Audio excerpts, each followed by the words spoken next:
தேவனுக்கே மகிமை உண்டாவதாக. இந்த புதிய நாளிலும் கர்த்தர் உங்களுக்கு அருளும் ஆறுதலின் மன்னா. நான் உன்னை சகல நெருக்கடிகளிலிருந்தும் விடுவித்து என் சமாதானத்தால் நிரப்பி ஆசீர்வதித்து உயர்த்துவேன். சங்கீதம் 54:7.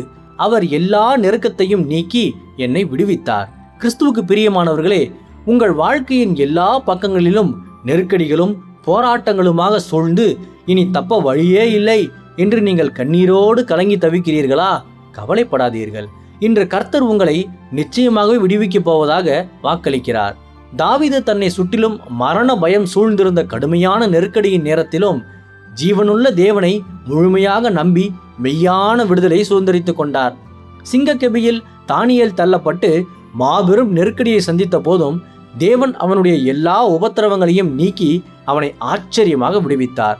அதே போல இன்றைய இந்த பரிசுத்த வேத வசனத்தை அப்படியே விசுவாசித்து அறிக்கை பண்ணுகிற உங்கள் வாழ்வில் காணப்படுகிற சகல நெருக்கடிகளிலிருந்தும் போராட்டங்களிலிருந்தும் கர்த்தர் உங்களை பூரணமாக விடுவித்து தமது உன்னத சமாதானத்தால் நிரப்பி உங்களை அளவின்றி ஆசீர்வதித்து உயர்த்துவார்.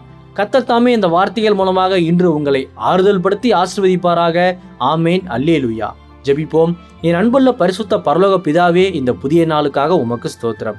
மெய்யான விடுதலை அளிப்பவரே, இன்று என்னை சகல நெருக்கடியிலிருந்தும் விடுவித்து உமது சமாதானத்தால் நிரப்பி என்னை ஆசீர்வதித்து உயர்த்தும். இன்று பிறந்த நாள், திருமண நாள் கொண்டாடும் உமது பிள்ளைகளின் இந்த புதிய ஆண்டை உமது நன்மை கிருபையால் முடிசூட்டி ஆசீர்வதியும். பிதாவே, இயேசுவின் வருகையில் நான் அவரோடு எடுத்துக்கொள்ளப்படும்படி என்னை தகுதிப்படுத்தும், தயார்படுத்தும். இயேசுவின் நாமத்தில் ஜெபிக்கிறேன் எங்கள் நல்ல பிதாவே. ஆமேன். மாரநாதா.